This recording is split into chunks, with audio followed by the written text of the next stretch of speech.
Buen día, docentes y compañeros. Mi nombre es Madeline Álava y junto con mis compañeros les vamos a presentar hoy la unidad 2, Registro Contable y Gestión Financiera en el Sector Público. Esta unidad es fundamental dentro de la carrera porque nos introduce al mundo de la contabilidad gubernamental en Ecuador, que funciona con normas, sistemas y procedimientos muy distintos a la contabilidad privada. Lo que vamos a ver el día de hoy no es teoría abstracta, es lo que realmente ocurre en los ministerios, los GAC, las universidades públicas y cualquier entidad del Estado ecuatoriano cuando se maneja dinero público. Nos vamos a enfocar en cuatro grandes temas: el catálogo de cuentas, el registro con herramientas de inteligencia artificial, la elaboración de estados financieros y el control de bienes públicos. Somos 6 integrantes, les presento a mi equipo y el tema que se desarrollará. Quien les habla, Madeline Álava Mesa, Ambuludi García Ashley, Presente. Vaquerizo Lucio Jennifer, Presente. Bonilla Nevares Denise, Presente. Gómez Mendoza Jean-Pierre Presente. y finalmente Gómez Zambrano Víctor. Presente. Aquí tenemos los contenidos de la unidad número 2. Antes de comenzar, vamos a ver rápidamente la estructura de lo que se va a tratar el día de hoy. La unidad tiene 4 puntos principales. El primero es el catálogo general de cuentas, que es básicamente el idioma que usa el Estado para registrar todas sus operaciones. En segundo lugar, tenemos cómo se registran los ingresos, gastos y operaciones presupuestarias y qué papel tiene la inteligencia artificial en esto. Como tercer punto tenemos la elaboración y análisis de estados financieros del sector público usando la IA. Y finalmente el cuarto es el manejo y control de bienes que pertenecen al Estado. Vamos a ser muy concretos, usaremos ejemplos reales de Ecuador, asientos contables según la normativa vigente y veremos cómo la tecnología está cambiando la forma en que el sector público maneja sus finanzas. Catálogo general de cuentas. Aquí tenemos una pequeña introducción. El primer tema es el catálogo general de cuentas gubernamentales. Imaginen que el Estado ecuatoriano tiene miles de entidades: ministerios, municipios, universidades, hospitales, empresas públicas. Todas ellas manejan dinero. Para que toda esta información se pueda consolidar y comparar, es necesario que todas usen el mismo sistema de clasificación contable. Ese sistema es el Catálogo General de Cuentas. ¿Cuál es su base legal?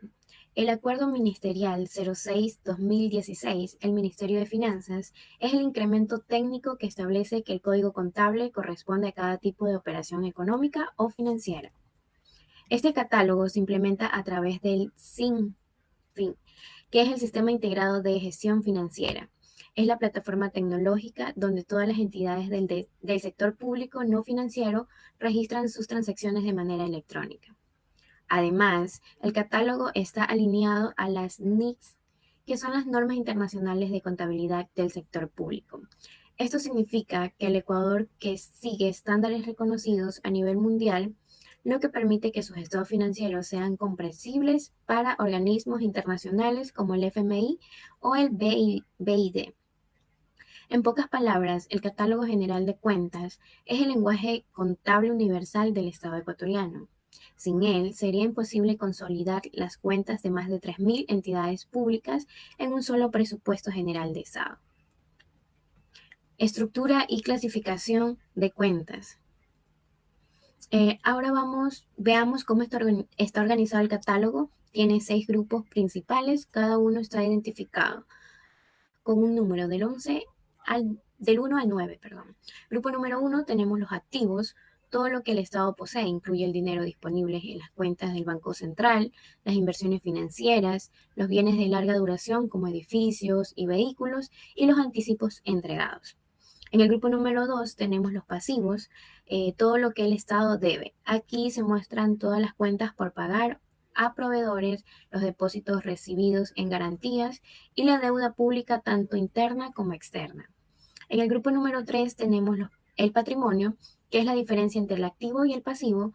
Representa los recursos netos que pertenecen al Estado, incluyendo los resultados acumulados de ejercicios anteriores. En el grupo número 4 tenemos los ingresos, todos los recursos que el Estado recauda, lo más importante, los ingresos tributarios como el IVA y el impuesto a la renta. pero también hay ingresos por ventas de bienes y transferencias recibidas. En el grupo número 5 tenemos los gastos. Aquí los egresos del Estado, el más grande generalmente es el gasto en personal, sueldos y beneficios de servidores públicos, también incluye bienes y servicios y transferencias a otras entidades. Finalmente, el grupo número 9, cuentas de orden, son las cuentas que no afectan al patrimonio, pero sirven para el control. Por ejemplo, los terrenos que no se desprecian se registran aquí, así como las garantías recibidas y los compromisos futuros. Un dato técnico importante es que los códigos del catálogo tienen hasta 6 dígitos. El primero identifica el grupo, el segundo y tercero el subgrupo y los siguientes dígitos la cuenta específica. La siguiente, por favor. Asientos contables gubernamentales en Ecuador. Para entender mejor cómo funciona el catálogo en la práctica, veamos dos ejemplos reales de asientos contables gubernamentales. El asiento número 1 corresponde a la recaudación del impuesto predial urbano por parte del GAC municipal. En este caso, aplicando el artículo 491 del COTAC, cuando un ciudadano paga su impuesto predial, el municipio registra un débito en caja general. La cuenta es 1111.01 porque entra dinero y un crédito en la cuenta de impuesto predial urbano, que la cuenta es 624.07, que es el ingreso correspondiente. La cuenta por cobrar previa se cancela simultáneamente y todo esto cuadra debido a iguales a crédito. En el asiento número 002 es el pago de nómina al personal de docente de un Ministerio de Educación. Este es el más complejo porque involucra varios conceptos: las remuneraciones unificadas, los salarios y el aporte patronal al IES del 12.15%. Los débitos corresponden al gasto en personal, cuentas 633.01, 633.02 y 633.06. Y los créditos reflejan las obligaciones que generan las cuentas por pagar y el valor que va directamente al Banco Central para el pago. Estos dos asientos ilustran algo esencial: el principio de partida doble siempre se cumple. Todo movimiento afecta al menos dos cuentas en igual valor y todos estos registros ingresan al sistema que mantiene la trazabilidad completa de cada operación. Muchas gracias. Ahora le cedo la palabra a mi compañera Ashley Ambuludi. Muchas gracias, Madeleine. Buen día a todos. Mi nombre es Ashley y voy a hablarles sobre cómo se registran los ingresos, gastos y operaciones presupuestarias en el sector público ecuatoriano y cómo la inteligencia artificial está transformando este proceso. Para entender el contexto legal hay que mencionar tres pilares fundamentales. El primero es el COPIF, el Código Orgánico de Planificación y Finanzas Públicas, que fue publicado en 2010. Este código establece toda la normativa del ciclo presupuestario en Ecuador: cómo se planifica, cómo se ejecuta, cómo se controla y cómo se evalúa el gasto público. Es la ley madre de las finanzas públicas ecuatorianas. El segundo es el CIGEP, que es la plataforma electrónica donde se registra en línea todas las operaciones presupuestarias. Cada entidad del Estado, desde un ministerio hasta una junta parroquial, accede al CIGEP para comprender, devengar y pagar sus gastos o para registrar sus ingresos. Y el tercero son las NICs, que ya mencionó Madeleine, y se aplican también al registro presupuestario para garantizar la comparatibilidad con estándares internacionales. Ahora, ¿por qué hablamos de la inteligencia artificial? Porque el CIGEP está incorporando progresivamente herramientas de IA que automatizan tareas que antes requerían horas de trabajo manual. Por ejemplo, ya existen módulos que clasifican automáticamente la partida presupuestaria correcta según la descripción del bien o servicio adquirido, usando procedimientos de lenguaje natural, lo que reduce errores y acelera el registro. Siguiente diapositiva. Aquí les voy a hablar sobre el ciclo presupuestario y la aplicación de IA. El presupuesto público en Ecuador no es un documento estático. Pasa por 6 fases durante el año fiscal. El año fiscal comprende del 1 de enero al 31 de diciembre. En cada fase, la inteligencia artificial está agregando valor. La fase 1 es la programación. Las entidades estiman cuánto va a recibir y cuánto necesitan gastar. Aquí la IA predice los ingresos tributarios usando modelos de Machine Learning basados en series históricas del SRI. En lugar de que un economista proyecte manualmente el sistema analizado por años en la base de datos y producir estimaciones mucho más precisas. La fase número 2 es la formulación. Se elabora el plan operativo anual y el plan anual de contratación. La IA ayuda a optimizar la asignación de recursos según las prioridades del Plan Nacional de Desarrollo, identificando qué proyectos tienen mayor impacto esperado. La fase 3 es la aprobación. La Asamblea Nacional aprueba el presupuesto general del Estado y los conceptos municipales aprueban el de los CACs. La IA verifica la consistencia técnica de las proformas y alerta sobre partidas que parecen subestimadas o sobreestimadas respecto a la ejecución histórica. La fase 4 es la ejecución.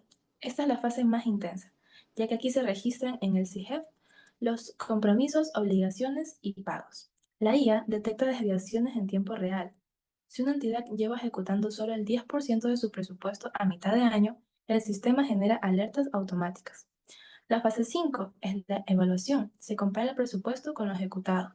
La IA genera informes automáticos de indicadores de gestión, como el porcentaje de ejecución por partida, por programa y por proyecto. Y por último, la fase 6, que es la liquidación.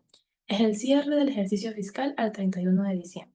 La IA verifica que todas las conciliaciones estén completas y genera los borradores de los estados financieros para su revisión final.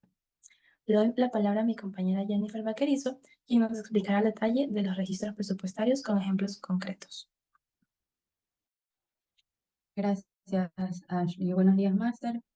A continuación se presentan los registros presupuestarios y contables. Ahora voy a mostrarles cómo se ven en la práctica los registros contables y presupuestarios, con un ejemplo real del Ministerio de Salud, y también cómo estos se clasifican en los ingresos del Estado a nivel macro. Como podemos observar en el asiento número 3, este corresponde a la adquisición de insumos médicos por parte del Ministerio de Salud. Cuando el ministerio compra jeringas, medicamentos o equipos de protección, el registro contable tiene tres partes. Primero, el débito en la cuenta 151.38 que pertenece a bienes de uso y consumo. Este refleja que el ministerio recibió los insumos, en este ejemplo, por $28.500. Segundo, el débito en la cuenta de IVA. En Ecuador el IVA es del 12%, lo que suma 3.420 adicional, que el Estado también debe registrar, aunque luego lo recupere. Y tercero, el crédito en las cuentas por pagar a proveedores, cuenta 213.81, que reconoce la obligación de pago al proveedor por el total de 31.920. Pero hay algo importante, antes de este asiento contable debe existir un compromiso presupuestario. En el sistema de gestión financiera, el registro contable solo es válido si hay presupuesto disponible en la partida 530800, que pertenece a bienes y servicios. La IA del sistema verifica esto automáticamente. Si no hay un presupuesto, el sistema puede bloquear el registro y generar una alerta al responsable. Una aplicación con IA particularmente interesante es la clasificación automática de partida. Cómo el funcionamiento describe el bien, como guantes de nitrilo talla M para uso médico. El sistema usa procesamiento de lenguaje natural para poder identificar a qué va a corresponder la partida 530800 y no a otra. Esto ha reducido los errores de clasificación presupuestaria en un 73% según estudios del Ministerio de Finanzas. Ahora, si miramos el cuadro de ingresos, podemos ver la estructura del presupuesto general del Estado ecuatoriano. Los ingresos tributarios son la fuente más grande con alrededor de 13.5 mil millones de dólares anuales, compuestos principalmente por IVA, impuestos a la renta e impuestos a los consumos especiales. Le siguen los ingresos por venta de bienes, principalmente petróleo, con unos 4.2 billones, y el financiamiento a través de la deuda pública. El SRI ya usa modelos de Machine Learning para proyectar la recaudación mensual con una precisión de más o menos el 2%. Esa proyección alimenta automáticamente el presupuesto de caja del Ministerio de Finanzas, permitiendo planificar los pagos del Estado con mayor certeza. Gracias. Ahora le corresponde a mi compañera Denise Bonilla, quien nos explicará cómo la IA interviene en la elaboración de los estados financieros del sector público. Gracias, Jennifer. Buenos días. Mi nombre es Enis Bonilla Nevares. Voy a hablarles de algo que está transformando radicalmente la gestión financiera pública: el uso de inteligencia artificial en la elaboración y análisis de los estados financieros del sector público ecuatoriano. Primero, ¿cuáles son los estados financieros que debe presentar una entidad pública en Ecuador? Son cuatro principales: el estado de situación financiera, el estado de resultados, el estado de ejecución presupuestaria y el estado de flujo de efectivo. El estado de situación financiera, que es el balance general, muestra todos los activos que posee la entidad, todos sus pasivos, lo que debe y el patrimonio resultante. Es una fotografía del estado patrimonial al 31 de diciembre de cada año. El estado de resultado, también llamado estado de gestión, aquí se comparan todos los ingresos del periodo con todos los gastos. Si los ingresos superan a los gastos, hay superávit; si es al revés, hay déficit. Esto indica si la entidad operó de manera sostenible. El estado de ejecución presupuestaria es el sector público que compara el presupuesto que fue aprobado al inicio del año con lo que realmente se ejecutó en cada partida. Si una entidad tenía 100 millones en educación y gastó 85.000, la ejecución fue del 85%. Este indicador es clave para la rendición de cuentas ante la ciudadanía. También tenemos el estado de flujo de efectivo, que registra todos los movimientos del dinero real: cuánto entró por operaciones normales, cuánto se invirtió en activos y cuánto provino de financiamiento externo. Todos esos estados deben ser presentados anualmente al Ministerio de Finanzas y a la Contraloría General del Estado, y deben seguir las NIC. Siguiente diapositiva. ¿Cómo la IA transforma la gestión financiera pública? Y aquí viene lo más interesante de mi exposición. ¿Cómo está cambiando la inteligencia artificial todo este proceso? Primero, la automatización del cierre contable. Tradicionalmente, cerrar los libros contables al 31 de diciembre tomaba entre 10 y 15 días de trabajo intensivo. Conciliar cuentas, verificar saldos, corregir errores con sistemas de IA. Este proceso se ha reducido a 48 horas. La IA concilia automáticamente los saldos entre cuentas relacionadas, detecta diferencias y propone correcciones. El GAN municipal de Cuenca es un ejemplo destacado en Ecuador. Implementó esta solución y redujo drásticamente su tiempo de cierre. Segundo, detección de anomalías en tiempo real. Los modelos de Machine Learning analizan miles de transacciones simultáneamente si detectan un pago duplicado, una transacción fuera de rango normal para esa entidad o una clasificación contable que no corresponde al tipo de gasto. Generan una alerta inmediata. Esto es especialmente valioso para la prevención de corrupción. Tercero, análisis predictivo. Imaginen que son el director financiero de un ministerio y necesitan saber cómo estará su flujo de caja en los próximos 12 meses. Con IA, el sistema analiza los patrones históricos del BCE y las tendencias macroeconómicas y produce una proyección con 94% de precisión. Esto permite tomar decisiones preventivas en lugar de reactivas. Cuarto, dashboard automáticos. Herramientas como Power BI, integradas con el SIGHEC, generan reportes visuales en tiempo real de la ejecución presupuestaria. El ministro de Finanzas puede ver en su celular ahora mismo cuánto ha ejecutado en cada ministerio en el día de hoy.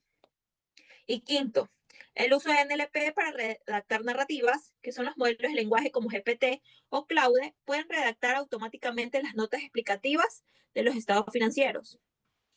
Por ejemplo, si la cuenta de bienes de larga duración aumentó un 23%, el sistema redacta: el incremento se debe principalmente a la adquisición de equipos médicos en el marco del proyecto X. Todo conforme a la normativa NICE, SP y el lenguaje formal que requieren los informes públicos. Tenemos también en la tabla del lado izquierdo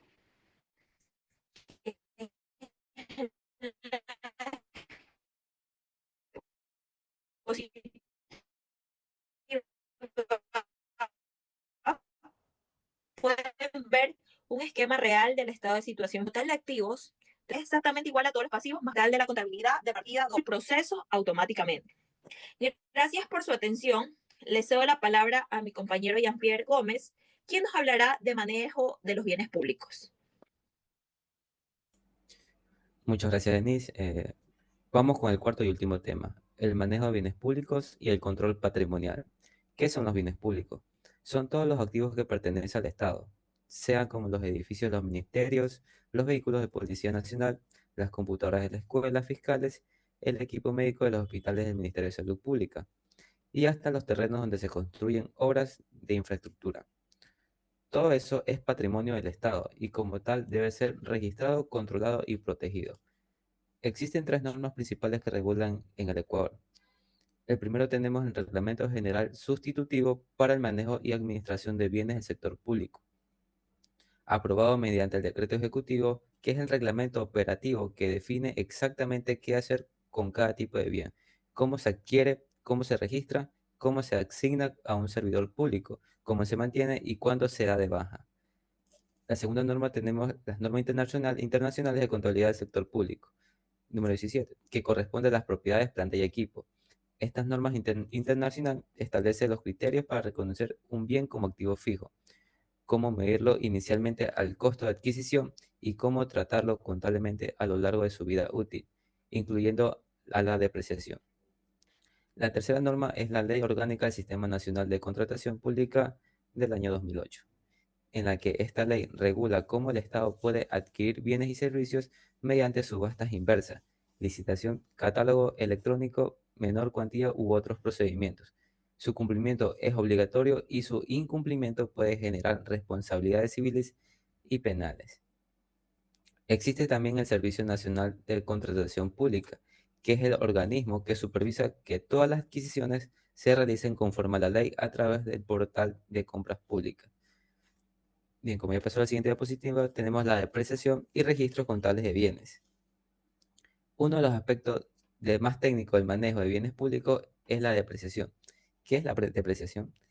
Es la disminución del valor de un bien por el uso, el tiempo o la obsolencia de todos los activos fijos del Estado, excepto los terrenos, que ese se deprecia. En el sector público ecuatoriano se usa el método de la línea recta, que es el más sencillo y transparente. La fórmula es el valor depreciar dividido para la vida útil. El valor a depreciar es el costo de adquisición menos el valor residual, que es lo que el bien podría valer al final de su vida útil. En la tabla pueden ver las vidas útiles establecidas para el reglamento. Los edificios tienen 50 años con un 2% anual de su depreciación. Los vehículos tienen apenas 5 años con un 20% anual. Los equipos informativos, que son los que se vuelven obsoletos muy rápidos, de solo 3 años con un 33% anual. En el asiento número 4 nos muestra exactamente cómo se registra la depreciación de un vehículo del Ministerio de Obras Públicas, en donde el vehículo tiene un coste de $45.000, residual estimado de 4.000 y una vida útil de 5 años. ¿Cómo es el cálculo? El cálculo se lo deriva de 45.000 menos el 4.500, que es igual a 40.500 dividido para 5 años, que es la depreciación anual de 8.100. El asiento contable tiene dos partes. El débito, que cuenta con 638.51, que es la depreciación de bienes de administración, que tiene un valor de 8.100, que es el gasto del periodo, dentro del periodo. Por otro lado, tenemos el crédito, que tiene un valor de 141.99, donde es la depreciación acumulada de vehículos, en la que el valor es de 8.100 y esta cuenta reduce el valor en libros de vehículos en el balance. Este asiento se registra cada año cada 5 años, hasta que el vehículo alcance su valor residual. Al final, el vehículo aparecerá con el balance por solo 4.500, que es su valor residual. La ley aplicada del control patrimonial ya es una realidad en el Ecuador. Sistema con tecnología e identificación radiofrecuencia permite que un lector pase por una bodega y registre automáticamente todos los bienes, actualizando el inventario sin necesidad de conteo manual. En entidades como el Ministerio de Defensa y Petroecuador se están usando hasta drones con visión computacional para auditar grandes inventarios activos, logrando una precisión del 99.7% versus con el 94% del método manual tradicional. A continuación, le cedo la palabra a mi compañero Víctor, quien cerrará con el ciclo completo del control patrimonial y la conclusión de la unidad. Muchas gracias, Jean-Pierre. Buenos días, soy Víctor Gómez. Para cerrar el tema de bienes públicos, quiero explicarles el ciclo de vida completo de un bien del Estado, porque muchos creen que el control patrimonial se limita a compra y anotar. En realidad es un proceso de 4 fases muy bien definidas por el Decreto Ejecutivo 3.815. Como fase 1 tenemos adquisición. El Estado puede obtener bienes de 4 formas: por compra a través del portal de compras públicas, por donación de otro Estado o organismo internacional, por transferencia entre entidades del mismo sector público o por fabricación propia. El bien se registra inicialmente en el costo de adquisición, que incluye el precio de compra más todos los costos necesarios para ponerlos en condición de uso, de fletes, seguros, aranceles de importación e instalación. Como fase 2 tenemos recepción y clasificación.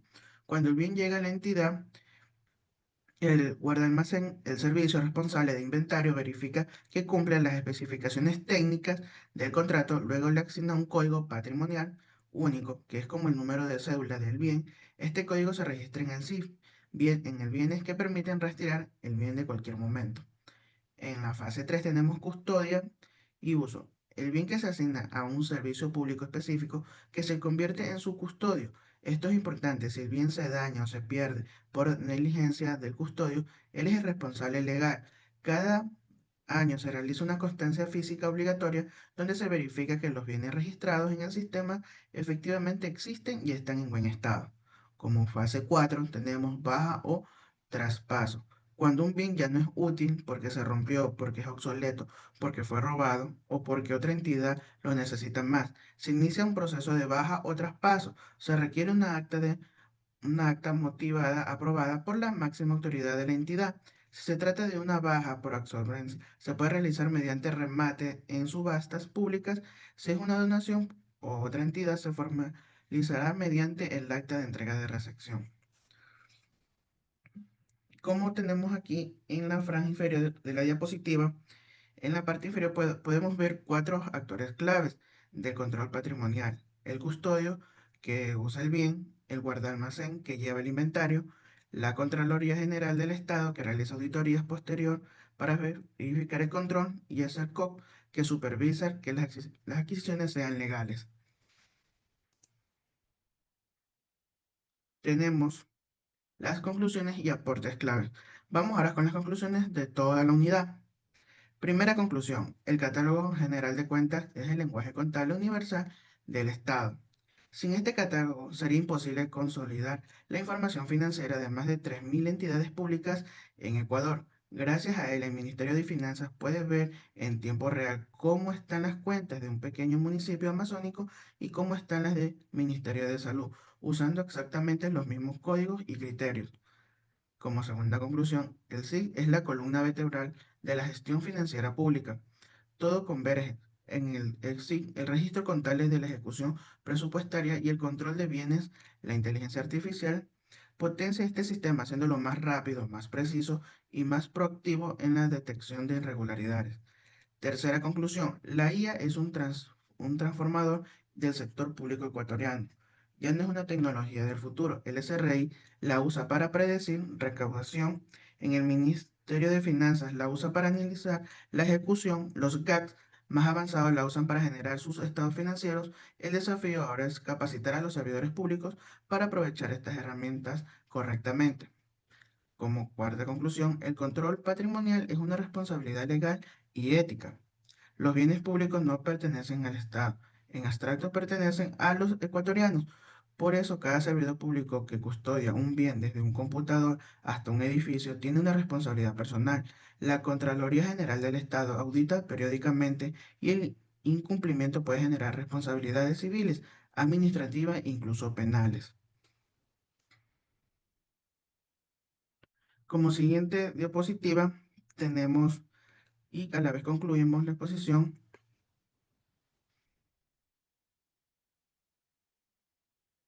para finalizar tenemos las fuentes que sustentamos en nuestra exposición como documentos oficiales y verificables en el Manual de Contabilidad Gubernamental del Ministerio de Finanzas, el COFIC, las LONSTIN, el Reglamento de Bienes del NIS, del ISBAC y las informes de ejecución presupuestaria del EICI, todas las disponibles públicamente en los portales del Ministerio de Finanzas y Contraloría. Y con esto concluimos la exposición de la unidad 2 en el registro contable y gestión financiera en el sector público. En resumen, hemos visto que el sector público ecuatoriano cuenta con un sistema contable robusto, normado internacionalmente. Implica a través del SIC que está incorporando progresivamente la inteligencia artificial para hacerse más eficiente, más transparente y más predictivo. En nombre de todo el grupo, Madeleine, Ashley, Jennifer, Denise, Jean-Pierre y yo les agradecemos por su atención. Buenas tardes.